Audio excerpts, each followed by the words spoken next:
कैसे वैसे हम कहते हैं ना कि हमें एक चांस मिल जाए, एक चांस मिल जाए, हमें हर डेली एक तो हमें सुबह जब हम उठते हैं तो वो अल्लाह ताला एक चांस देते हैं, हमें नया मौका देते हैं। उसके अलावा हर पूरे दिन में हमें बेशुमार मौके मिलते हैं जिसमें हम अच्छे काम कर सकते हैं, बहुत सारी नेकियां कमा सकते हैं, लोगों को खुश कर सकते हैं और अपने अल्लाह ताला को भी राजी कर सकते हैं।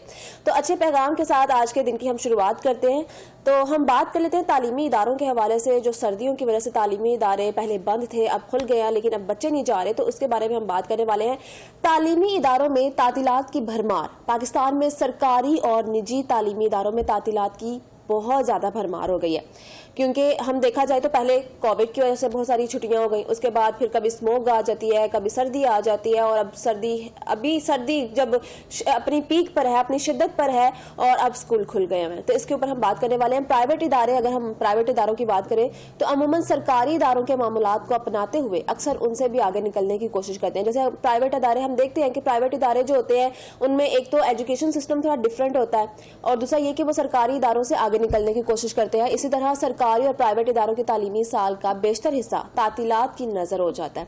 अगर तालीमी इदारों में तकरीबात और इम्तिहानी अयाम को शामिल किया जाए तो तलबा और तालिबात के लिए तदरीसी औकात का दौरानिया बहुत कम रह जाता है। इसमें तालीमी इदारों के असातिज़ा के लिए रुखसत इतफाकिया को शामिल किया जाए तो तदरीसी औकात में और भी कमी वाक़या हो जाती है। सबसे बड़ा मरहला तातीलात मौसम गर्मा है, जो अक्सर और बेशतर 3 माह पर मुश्तमिल होती है। बाज़ स्कूल तातीलात गर्मा शुरू होने से पहले या खत्म होने के बाद अज खुद छुट्टियों में इजाफा कर लेते हैं। मौसम सरमा के 10 दिन और तालीमी साल के दौरान इतवार की छुट्टियां, सालाना इम्तिहान पर 20 दिन और उसके अलावा दीगर सरकारी तातीलात के बाद तदरीसी औकात के लिए सिर्फ 5 माह बच जाते हैं। और अगर उनमें से असातिज़ा की रुखसत इतफाकिया के दिन निकाल दिए जाएं तो तकरीबन 4 माह का अरसा बनता है। अगर उन तातीलात को खत्म करके गर्मी की शिद्दत के दौरान स्कूल के औकात का दौरानिया 4 घंटे कर दिया जाए और बाकी अयाम में 6 घंटे हो तो तलबा का बेशतर वक्त ज़ाया होने से बच जाएगा और तलबा दौरान साल मसरूफ रहेंगे। असातिज़ा भी तदरीसी काम में मसरूफ रहेंगे। महकमा तालीम को चाहिए कि वो ऐसा लाया अमल तैयार करे जिससे तलबा का कीमती वक्त ज़ाया होने से बच सके और असातिज़ा कराम मुफ्त की तनख्वाह से मुस्तफ़ीद ना हो। ये थोड़ा सा मैंने आपको इंट्रो दिया कि कैसे किस तरह से अगर हम छुट्टियों की बात करें तो कभी मौसम गर्मा की छुट्टियां आ जाती है, फिर मौसम सरमा की छुट्टियां आ जाती हैं, बच्चे अस खुद छुट्टियां कर लेते हैं। जब हमारे इम्तिहानात होते हैं उनमें भी छुट्टियां दे दी जाती हैं बच्चों को, फिर असातिज़ा कराम की छुट्टियां हो जाती हैं, या और फिर नेशनल लेवल पर जो छुट्टियां होती हैं वो भी हो जाती हैं। तो अगर हम नचोड़ देखें, वैसे तो कहते हैं कि पूरा साल बच्चा पढ़ा है, लेकिन अगर हम देखें, गौर किया जाए तो बच्चा सिर्फ 5 या 4 माह पढ़ता है, उससे ज़्यादा नहीं पढ़ता, और उसके दौरान भी बच्चे खुद बीमार हो जाते हैं और बहुत सारी जो एमरजेंसीज पड़ जाती हैं, जिसकी वजह से तालीम जो है बहुत ज़्यादा मुतासिर हो रही है। और ख़ास तौर पे इस दौर में अगर हम इन कुछ सालों की बात करें, पिछले चंद सालों की, कोविड से लेकर अब तक, तो बच्चों की जो तालीम पर बहुत ज़्यादा बुरा असर पड़ा है। इसी के ऊपर बात करने के लिए हमारे साथ एजुकेशनिस्ट मौजूद है, रजा उर रहमान साहब हमारे साथ मौजूद है। इनसे हम बात करते हैं कि बच्चों की एक तो तालीम का बहुत ज़्यादा नुकसान हो रहा है, दूसरे जो वालिदैन हैं वो बहुत ज़्यादा परेशान है। तो रजा साहब, सबसे पहले अस्सलाम वालेकुम। वालेकुम अस्सलाम। कंजा, आप खैरियत से हैं? ठीक ठाक जी अल्हम्दुलिल्लाह। जी बताइएगा रजा साहब, ये जो छुट्टियों की जो भी चर्चा चल रही है, और अब जो अभी अगर हम रिसेंटली बात करें तो छुट्टियां अभी पहले हुई हैं, मौसम सरमा की छुट्टियां हुई हैं, तब इतनी सर्दी नहीं थी। अब सर्दी अपने जोर पर है पूरे। जब कहा जाता है कि जनवरी, अमूमन ये तो आम लोगों को भी पता है कि जनवरी में ज्यादा सर्दी पड़ती है, लेकिन जनवरी में छुट्टियां नहीं दी गई, इसके बारे में बताइएगा। देखिए, सबसे पहले तो मैं आपके देखने वाले टीवी देखने वाले जितने भी हैं पाकिस्तान के लोग हैं, उनको सलाम पेश करता हूं, और दूसरी गुजारिश उन सब से फौरी तौर पे ये करता हूं कि कंजा ने जो डाटा अभी शेयर किया है, बराए करम उसको कहीं लिख के अपने पास रख लें कि आपके बच्चे को 365 दिन मिलते हैं और बहुत मुश्किल से 4 महीने सिर्फ आपका बच्चा, या 100 दिन या 120 दिन के करीब आपका बच्चा जो है वो स्कूल जाता है। उसमें से भी वो 4 घंटे डेली पढ़ता है और बाकी 16 घंटे 20 घंटे वो सिर्फ दूसरी एक्टिविटीज के अंदर अपना टाइम स्पेंड करता है। ये डाटा बहुत इंपॉर्टेंट है। दुनिया की तमाम मशीनरी को यूज किया जाए तो वो घिसती है, वो कमजोर होती है, वो खराब होती है, उसकी मुद्दत कम होती है। लेकिन अल्लाह ताला की बनाई हुई ये मशीन, जिसे हम ब्रेन कहते हैं, जिसे हम दिमाग कहते हैं, ये जितनी चलती है उतनी एक्टिव होती है, उतनी बेहतर होती है, उतनी प्रोग्रेस बेहतर होती है, उतनी इंप्रूवमेंट आती है।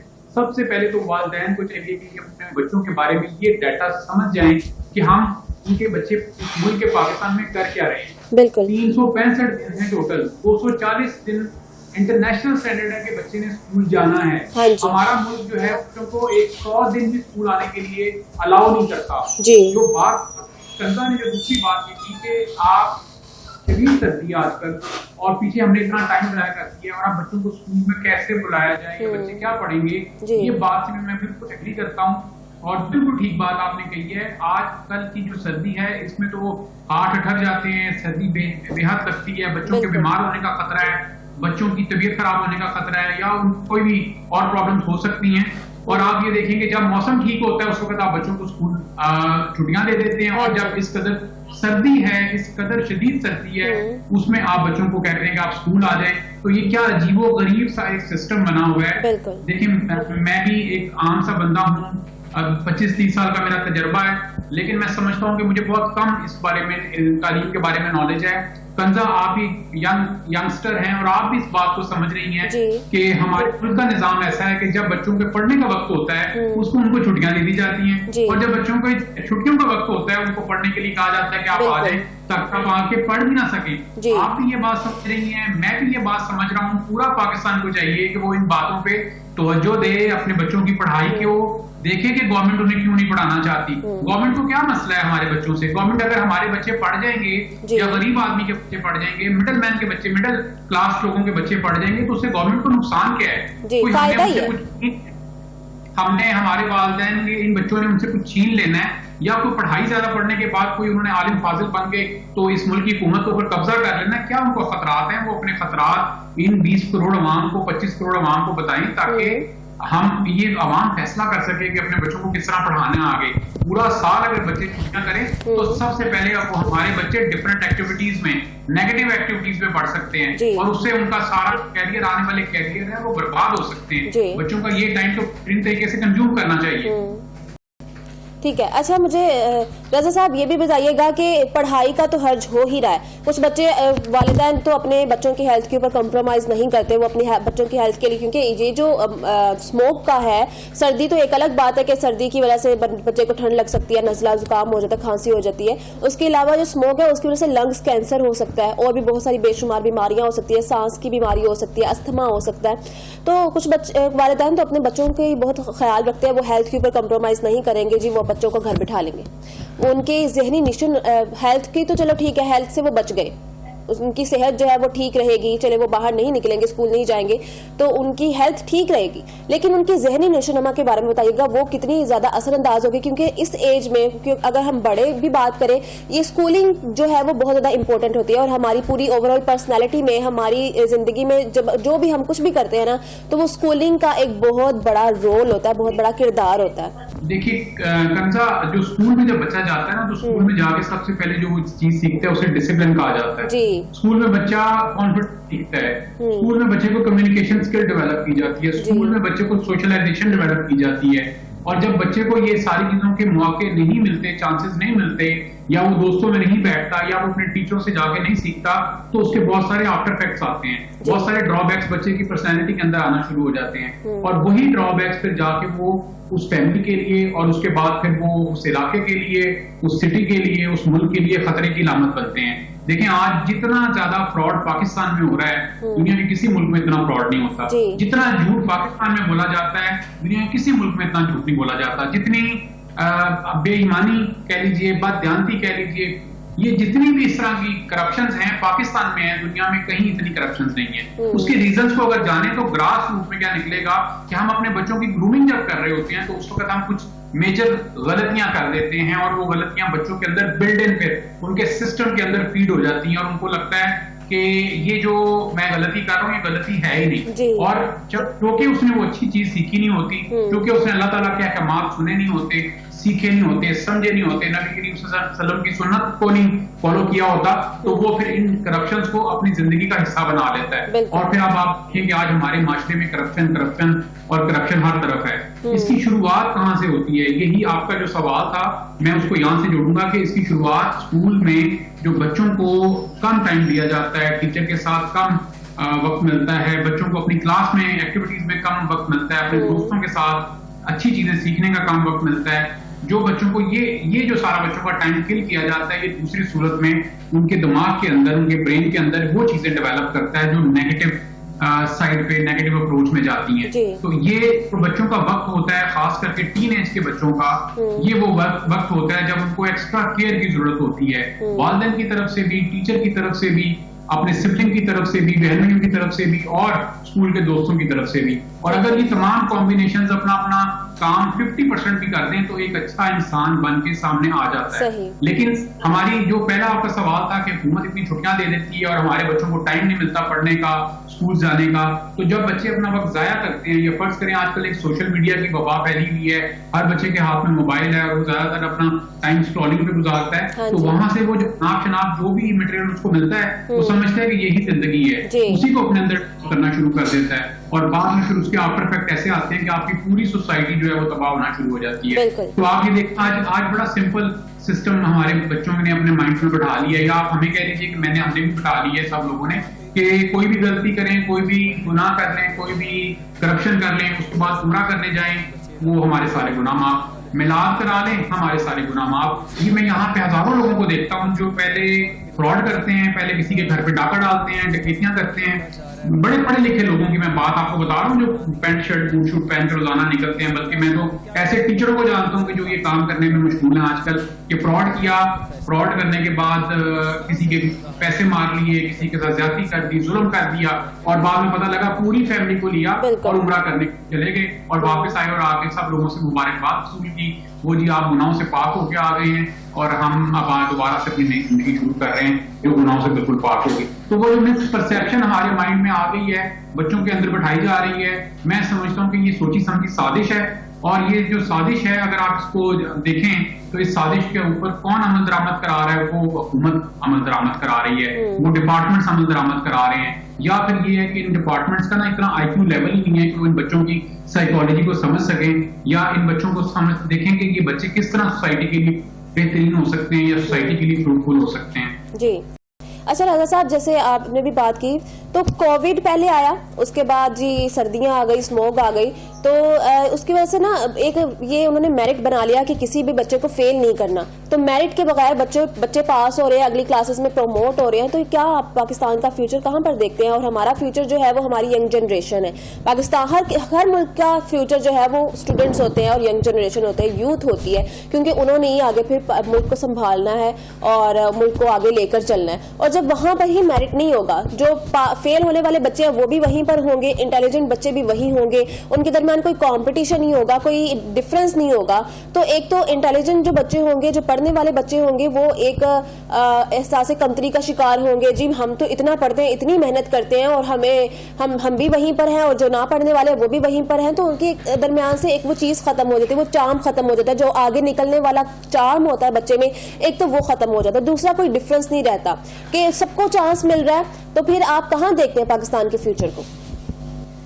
कंजा बड़ा ही इंपॉर्टेंट सवाल है और उसका जवाब मैं पेश करूंगा लोगों की खिदमत में। इस तरह के इस साल ये जो 2023 का जो मेडिकल का FSC का रिजल्ट आया था, उसमें जो सेकंड पोजीशन होल्डर है लाहौर में, उसको किसी मेडिकल यूनिवर्सिटी में दाखिला नहीं मिला। सही। और उसको दाखिला ना मिलने की वजह मैं आप बयान करने लगा हूँ कि जब इन्होंने कोविड आया और कोविड में तमाम बच्चों को 100 आउट ऑफ 100 नंबर देने शुरू किए, 1100 में से 1100 नंबर आना शुरू हुए, तो जो बच्चे नालायक थे या जो बच्चे कम कैलिबर के थे उनको भी 1100 नंबर मिल गए और बाकी बच्चों को भी मिल गए। तो एक बहुत बड़ी खेप तैयार हो गई जिन्होंने आगे मेडिकल यूनिवर्सिटी के लिए अप्लाई करने की, जिनके पास एलिजिबिलिटी हो गई। अब जब ये सीजन आया, जिन बच्चों ने पोजीशन ली हुई थी, वो बच्चे वो थे जिन्होंने पूरा पेपर्स पढ़ के पेपर दिए हुए थे और उनके मैट्रिक के अंदर कोई 1070 नंबर थे या 60 नंबर थे, उन्होंने अपना रेगुलर मैट्रिक किया हुआ था। और उनके साथ ही पिछले बैच में, लास्ट बैच में वो बच्चे थे जिनको 1100 में से 1100 नंबर मिले हुए थे। जब मेरिट बना तो जिन बच्चों ने को कोविड में पूरे नंबर दिए थे उस हुकूमत में जो उस वक्त मौजूद थी, उन बच्चों की वजह से, उनकी उस गलती की वजह से जो एलिजिबल बच्चे हैं उनको इस दफा टॉप करने के बावजूद, लाहौर बोर्ड में टॉप करने के बावजूद मेडिकल यूनिवर्सिटी में दाखिला नहीं मिला। ये है हमारी पॉलिसी की मेकिंग में फुकदान, ये है जो हमारे बच्चों के साथ ज्यादती हो रही है। एक पढ़ने लिखने वाला बच्चा जिसने 18 घंटे पढ़ा, आखिरकार वो मेडिकल यूनिवर्सिटी नहीं जा सका, और एक बच्चा जिसने टाइम बर्बाद करके गुजारा, आज उसने उसकी सीट ले ली है। तो जब आप मेरिट की खिलाफवर्जी करेंगे तो वहां फिर लोगों को लोग बददिल होंगे, बच्चे बददिल होंगे, वो अपने हुकूमत के लिए, अपने मुल्क के लिए तो दूर की बात है, अपनी फैमिली के लिए कुछ नहीं करेंगे। तो ये जो मेरिट की हुक्मरानी कायम करना, इंसाफ कायम करना, अदल कायम करना, ये हुकूमत का बेसिक काम होता है। आप अगर, मैं भी लाहौर बिलोंग करता हूँ, आप लाहौर से हैं, आप देखिए लाहौर में सड़कें बन रही हैं, हर जगह हर तरफ सड़कों का काम हो रहा है, कहीं सिलाई हो रही है, कहीं नया पुल बन रहा है। बिल्कुल, सड़कों से कौमें नहीं बनती हैं, आपके इंसाफ करने से, आपके रूल ऑफ लॉ को इम्प्लीमेंट करने से, आपके मेरिट को फॉलो करने से कौमों के मेयार और ज़हन बनते हैं। ये बात इतनी सिंपल है कि अगर आप यहाँ पे 500 लोगों से सर्वे करवाएं ना तो 499 कहेंगे कि इंसाफ होगा तो मुल्क बनेगा, इंसाफ मेरिट होगा तो हमारे बच्चे ग्रो करेंगे। लेकिन हमारी हुकूमत को ये 75 सालों से बात समझ नहीं आ रही कि हमने इंसाफ करना है, हमने मेरिट की पाबंदी करानी है, हमने बच्चों को बराबर मौके देने हैं, इक्वल अपॉर्चुनिटीज देनी है, हमने किसी को पीछे करके किसी को आगे नहीं करना, हमने उनको उनकी जो फ्लाई है, उनकी जो उड़ान है वो उनको खुद करने देनी है, बजाय इसके कि हुकूमत उसके अंदर हेल्प करे या इस तरह के जो दूसरे करप्शन के तरीके हैं वो उनकी हेल्प करें, उनको अपने परों पर खुद उड़ने देने की सलाहियत डेवलप करनी है। तो ये एक हमारे माशरे की, हमारे सिस्टम की एक बदनसीबी है, हमारे लोगों की, यहाँ 25 करोड़ अवाम की, कि हमारी हुकूमत की तवज्जो ऐसे कामों के ऊपर है जो गैर अहम है, जिनकी इतनी आउटपुट नहीं है, उन कामों पे नहीं है जिनकी आउटपुट है। आप देखिए दुनिया के तरक्की पजीर ममालिक हैं, हाँ जी, वहां पे सबसे पहला सवाल हुकूमत की बंदों की तरफ से या एडमिनिस्ट्रेशन की तरफ से आएगा, वहां सारी सड़कें बनी हुई हैं जी, वहां पुल बने हुए हैं, वहां के इंफ्रास्ट्रक्चर बहुत अच्छे हैं। भाई वो पहले कौम बनी है, पहले पढ़े हैं, पढ़ लिखने के बाद उन्होंने अपने एक ज़हनी मेयार मुकर्रर किए हैं, इजादात की हैं, रिसर्च की है, उन्होंने जो दुनिया भर में जितनी टेक्नोलॉजी आई है वो उन्होंने बनाई है। पहले हमें भी वहां तक पहुंचने दें, फिर आप सड़कें हमें वैसी बना दीजिएगा।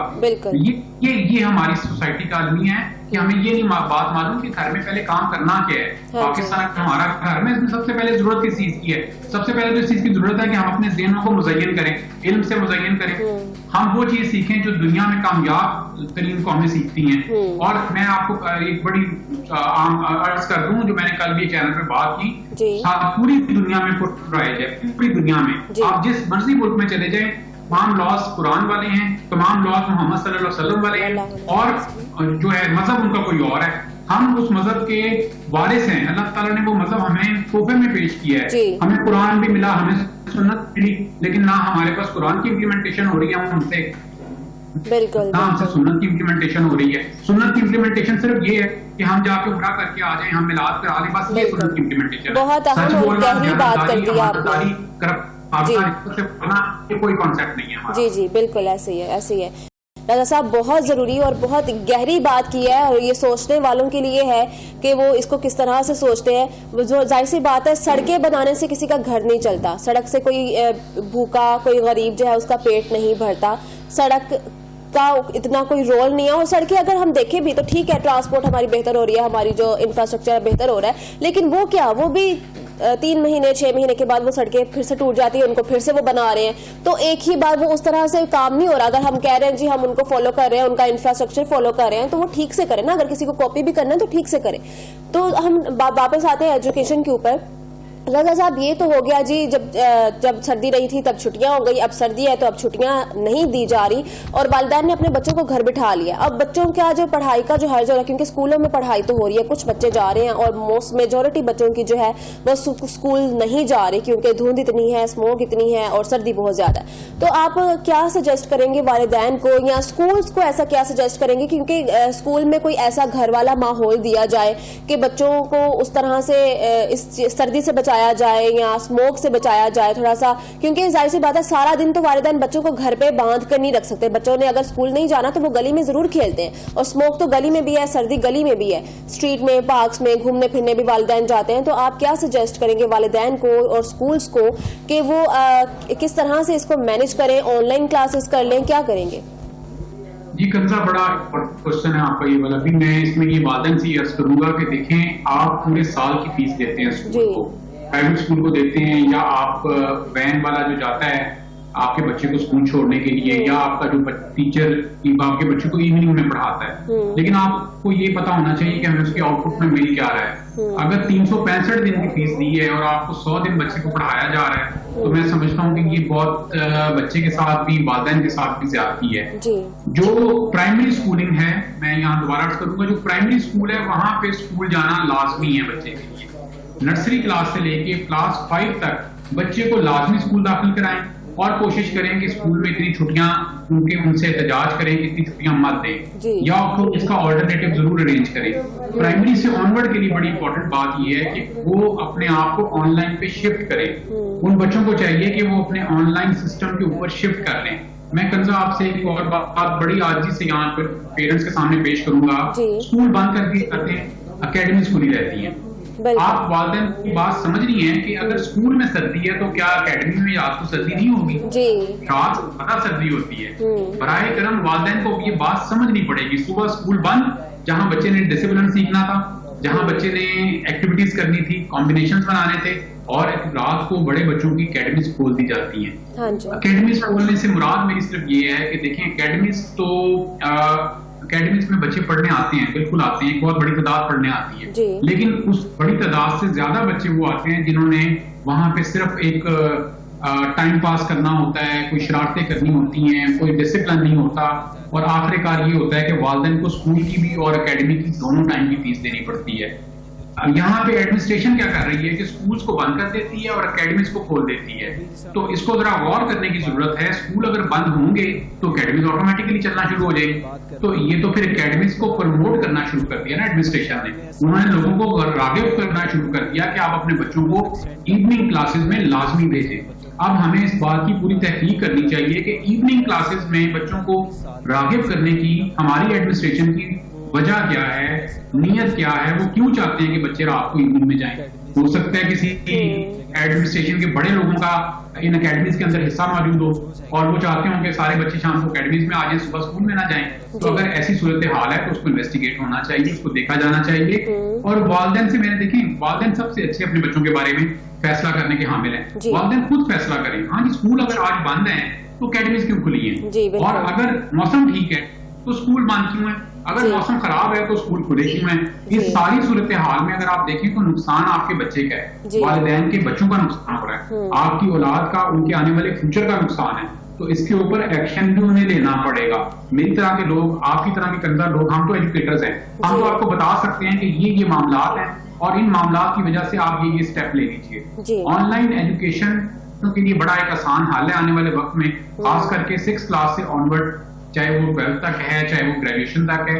अगर आपके बच्चों को 6 और 7 और 8 में आप ये ऑनलाइन एजुकेशन अडॉप्ट करा देते हैं तो बच्चा 9th 10th 11th 12th में इजीली उसको मैनेज कर लेता है। और ये एक बड़ा आसान हल है, इसलिए क्योंकि बहुत इकोनॉमिकल है, इसकी चार्जेस बहुत कम है, बच्चे ने इंडिपेंडेंट स्टडी करनी है, आपकी रहनुमाई होगी, वालिदैन की रहनुमाई होगी, तो बच्चा बहुत अच्छी स्टडी भी करेगा, उसकी आउटपुट भी अच्छी आएगी, आपकी सेविंग भी होगी। और जब आप ऑनलाइन लर्निंग करते हैं तो उसमें एक और खूबी ये है कि आपका मुकाबला यहाँ के लोकल बच्चों से नहीं होता, आपका मुकाबला इंटरनेशनल बच्चों से होता है। और आखिर पे एक और अर्ज करूंगा कि दुनिया जो एक ग्लोबल विलेज बनती जा रही है ना, अब इन बच्चों का जो हमारे इस मुल्क में बच्चे बैठे हुए हैं, इनका मुकाबला सिर्फ इन मुल्क के बच्चों के साथ नहीं है, उनका मुकाबला इंडिया से, ईरान से, मलेशिया से, सिंगापुर से, अमेरिका से, कनाडा से, सब पूरी दुनिया के बच्चों के साथ इनका मुकाबला है। जो बेस्ट आउटपुट देगा वो दुनिया में कामयाब होगा। तो इस ग्लोबल विलेज में आपको अपने बच्चों को ऑनलाइन एजुकेशन पे बहुत जल्द शिफ्ट करना चाहिए। ठीक है। अच्छा रजा साहब, आखिर में आपसे ये पूछना चाहूंगी, तालीमी साल की अगर हम बात करें, जैसे 365 दिन होते हैं और शुरू में भी मैंने यही कहा कि वो 365 दिनों से वो कम होकर 4 या 5 महीने की तालीम रह गई है स्कूल्स में, क्योंकि दीगर छुट्टियां आ जाती हैं, बहुत सारी छुट्टियां और आ जाती हैं इसके अंदर, तो वो बहुत कम अरसा रहता है, बहुत कम ड्यूरेशन रहती है। और जब फिर एंड पे पेपर्स आते हैं, इम्तिहानात आते हैं, तो फिर बच्चे उस तरह से तैयारी नहीं कर पाते, क्योंकि जब पढ़ना ही बहुत कम दिनों में, घर पे कोई नहीं पढ़ता, घर पे कोई नहीं पढ़ सकता, छुट्टियां तो जाहिर सी बात है, तालीम से भी छुट्टी है, घर पे उस तरीके से नहीं पढ़ा जा सकता जैसे स्कूल में टीचर्स तैयारी करवाते हैं। तो जब इम्तिहानात की बात आती है तो बच्चे उस तरह से तैयारी नहीं कर पाते, अपना पूरा 100% नहीं दे पाते क्योंकि उन्होंने उतना पढ़ा ही नहीं होता। तो खुद से जब पढ़ना है तो वो जब किसी ने खुद से पढ़ना है बगैर किसी उस्ताद के, बगैर किसी मेंटोर के, तो वो आपको पता है कि किस तरह का पढ़ना होता है, किस तरह का सीखना होता है, क्योंकि उस्ताद जो है वो बहुत ज्यादा जरूरी है। इसीलिए अल्लाह ताला ने उस्ताद को रूहानी बाप भी कहा है। तो तालीमी साल की अगर हम बात करें तो KPK वालों ने तो जो इम्तिहानात है सालाना वो रमजान के बाद शिफ्ट कर दिए हैं कि चलो बच्चों को थोड़ा सा और टाइम मिल जाए। तो पंजाब के हवाले से आप क्या कहेंगे कि ये कदम उठाना चाहिए कि बच्चों को थोड़ा मजीद टाइम देना चाहिए इम्तिहानात की तैयारी करने के लिए? जी कंसा, बड़ा इंपॉर्टेंट क्वेश्चन है आपका ये वाला भी। मैं इसमें ये अर्ज करूंगा कि जो हमारे मैट्रिक के बच्चे हैं जिन्होंने आने वाले 2 महीने के बाद, 1.5 महीने के बाद मार्च 2024 में एग्जाम्स देने हैं अपने, उन बच्चों को सिर्फ 6 माह पढ़ने के लिए मिले हैं। 6 माह से मुराद है कि उनको सिर्फ 110 दिन बच्चों को मिले हैं कि वो स्कूल आ सके। अब 110 दिन के अंदर एक साल की जो किताब बनाई जाती है, कोई भी किताब डिजाइन की जाती है, उसको पूरे साल के दिनों के मुताबिक कैलकुलेट किया जाता है। एक साल का कोर्स 6 माह के अंदर मुकम्मल करना नामुमकिन है। और जब बच्चों का मैट्रिकुलेशन का एग्जाम हो और आपने उनके 6 महीने कम कर दिए हों, तो आप ये सोचें कि उस बच्चे के मुस्तकबिल का जो दारोमदार है वो मैट्रिक के उस एग्जामिनेशन के ऊपर है। और अगर मैट्रिक के अंदर उसके एग्जाम्स के अंदर उसके नंबर अच्छे नहीं आएंगे तो डेफिनेटली उसका वहां से जो स्टार्टअप होना था और FSC या कोई भी फील्ड के लिए वो अच्छा स्टार्टअप नहीं होगा। तो पहली बात तो मेरी ये गुजारिश है कि इस बात को जो अथॉरिटीज हैं वो समझें कि बच्चों को थोड़ा सा टाइम और दें। जैसे KPK गवर्नमेंट ने एक अच्छा डिसीजन किया है, पंजाब गवर्नमेंट या सिंध गवर्नमेंट, इनको भी चाहिए कि वो बच्चों की नीड्स को देखते हुए उनको एटलीस्ट उतने दिन दिए जाएं कि वो बच्चे मतलब अपनी तैयारी जो टेन्योर होता है उसके अंदर कर सकें। जी ठीक है, बहुत शुक्रिया रजा साहब। जैसे रमजान आ रहा है आगे और उन्होंने KPK गवर्नमेंट ने रमजान के बाद अपने पेपर स्टार्ट, ये भी एक वाइज डिसीजन है। ये इतना मुनासिब सा डिसीजन करना होता है तो आप वाइज हो जाते हैं। और अगर आप ये इसको रिवर्स कर लें कि आप बच्चों को 6 माह दें और आप 6 माह में बच्चों से कहें कि ये आप 1 साल का कोर्स पूरा करके मुझे मैट्रिक के एग्जाम में 80% नंबर लेके दें, 90% नंबर लेके दें, तो ये वाइज डिसीजन नहीं होता, ये वाइज का रिवर्स तो होता है। मैं आपके चैनल पे बैठ के वो वर्ड बोलना नहीं चाहता। तो गुजारिश ये है यहाँ पंजाब की अथॉरिटी से कि बच्चों को टाइम दिया जाए। ये बच्चों के साथ सरासर ज्यादती है कि आप उनको 1 साल का कोर्स लें और आप उन्हें कहें कि मुझे 6 महीने में काम करके दिखाओ। ये बिल्कुल ऐसे ही है जैसे आप एक बच्चे को टास्क दें कि आपने यहाँ से 3 किलोमीटर भाग के जाना है लेकिन आप मुझे 5 मिनट में वहां तक पहुंच के दिखाओ। जितना टाइम उसको दरकार है वहां भाग के पहुंचने के लिए, जितना इंसानी जिस्म की मुनासिबत से दरकार है उतना टाइम उसको देना पड़ेगा। अब उसने कोई अपने जेट इंजन नहीं लगाए हुए कि वो 3 मिनट में वहां पहुंच जाए। बच्चों ने अपने दिमाग में भी कोई जेट इंजन नहीं फिट किए हुए कि वो फौरी तौर पर ही आपका करिकुलम और सिलेबस मुकम्मल कर लें। तो बराए मेहरबानी बच्चों को टाइम दिया जाए और बच्चों को टाइम देने के साथ साथ उसको रमजान के बाद शिफ्ट करना ज्यादा एडवाइजेबल है, क्योंकि रमजान में बच्चों की वैसे ही प्रोग्रेस कम हो जाती है। रमजान में हमारे तमाम जो लोग हैं अपने दीनी इबादत की तरफ चले जाते हैं तो डेफिनेटली उससे कुछ ना कुछ फर्क पड़ता है और तवज्जो ज्यादा जो है हमारी अल्लाह ताला की तरफ हो जाती है और अपनी चीजों की तरफ हमारी डाइवर्जन हो जाती है। ठीक है, ठीक है, बहुत शुक्रिया। रजा साहब हमारे साथ मौजूद थे, इन्होंने तालीम के हवाले से हमें आगाह किया कि बच्चों की जो तालीम है वो एक तो पहले हमारा फ्यूचर ही स्टूडेंट्स हैं, हमारी यूथ है, हमारी यंग जनरेशन है, तो बहुत ज़्यादा तालीम पर फोकस करना चाहिए। हमारी एजुकेशन को बहुत ज़्यादा स्ट्रॉन्ग हो। आजकल जो पाकिस्तान में हालात चल रहे हैं ना वो इसी वजह से चल रहे हैं क्योंकि शुरू से ही हमारी एजुकेशन पे उतना फोकस नहीं किया गया। अगर हम बात करें अपने ज़माने की, अपने दौर की, 90s के बच्चों की या फिर 20s के बच्चों की, ये कोविड आने से पहले, तो हम लोग तो ये सोचते थे कि किसी तरीके से कोई छुट्टी हो जाए, कोई जंग लग जाए या कुछ इस तरह से हो जाए कि छुट्टी हो जाए बस।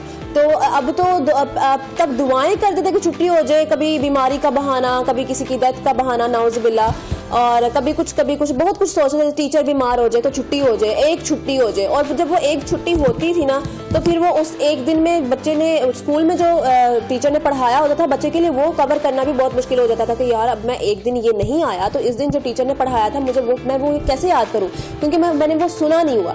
तो वो एक दिन का सिलेबस कवर करना ही बहुत मुश्किल होता था। अब इतना ज्यादा इतनी छुट्टियां और छुट्टी बहुत मामूली सी बात हो गई है। बच्चे ने जरा सी खांसी की, वालिदैन ने छुट्टी करवा दी। तो यहाँ पर दोनों साइड से रोल है कि वालिदैन को भी अपने बच्चों की एजुकेशन पे बहुत ज्यादा फोकस करना चाहिए, उनको इंपॉर्टेंस देनी चाहिए कि बिल्कुल भी एजुकेशन के मामले में कंप्रोमाइज ना करें। और गवर्नमेंट से भी यही रिक्वेस्ट है कि बच्चों की एजुकेशन के ऊपर बहुत ज्यादा फोकस करें, वहां पर ज्यादा से ज्यादा इन्वेस्ट किया जाए। तो अभी इस सेगमेंट का इख्तिताम हुआ, चलता है हम छोटे से एक ब्रेक पर जाएंगे। ब्रेक के बाद हाजिर होते हैं, हमारे साथ रहिएगा।